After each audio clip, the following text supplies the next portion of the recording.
శ్రీశైల మహాక్షేత్రంలో జరగనున్న మహాశివరాత్రి బ్రహ్మోత్సవాలను పురస్కరించుకొని అరణ్య మార్గంలో శ్రీశైలానికి కాలినడకన వెళ్లే భక్తుల నుంచి అటవీ శాఖ నడక ఛార్జీల పేరిట 10 రూపాయల చొప్పున వసూలు చేస్తున్నామని వివిధ పత్రికల్లో వార్తలు వచ్చాయని, అదంతా అబద్ధపు ప్రచారమని సబ్ డిఎఫ్ రామ్సింగ్ మీడియాకు వెల్లడించారు.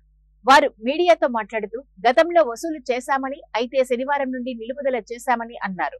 అంతేకాకుండా భక్తులకు పలు సూచనలు, జాగ్రత్తలు ఇచ్చారు.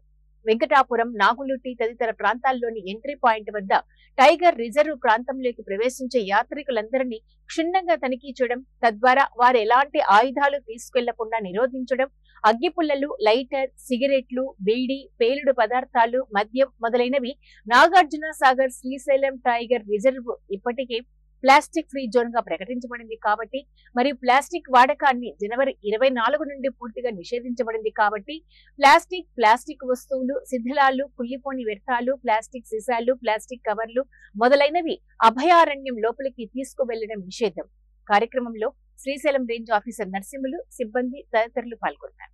శ్రీశైలంకు నడకదారిలో వచ్చే భక్తుల దగ్గర ఎటువంటి వసూలు చేయడం లేదు. గతంలో వసూలు చేయాలని అనుకున్నారు, కానీ శనివారం నుంచి ఎటువంటిది వసూలు చేయలేదు. అందరికీ ఫ్రీగానే ఇచ్చిపెట్టాం, ఫ్రీగానే పంపిస్తున్నాము. వెహికల్కి కూడా 300 కలెక్ట్ చేస్తున్నాం అనేది మాట అబద్ధము. ఎక్కడ కూడా సబ్ డివిజన్ లెవెల్లో, శ్రీశైలం సబ్ డివిజన్ లెవెల్లో ఎక్కడ అటువంటిది లేదు. భక్తుల సౌకర్యార్థము ప్రతి బేస్ క్యాంపులో మొత్తం 8 బేస్ క్యాంపులు ఉన్నాయి, నాగుడి కానీ ఇక్కడ కానీ.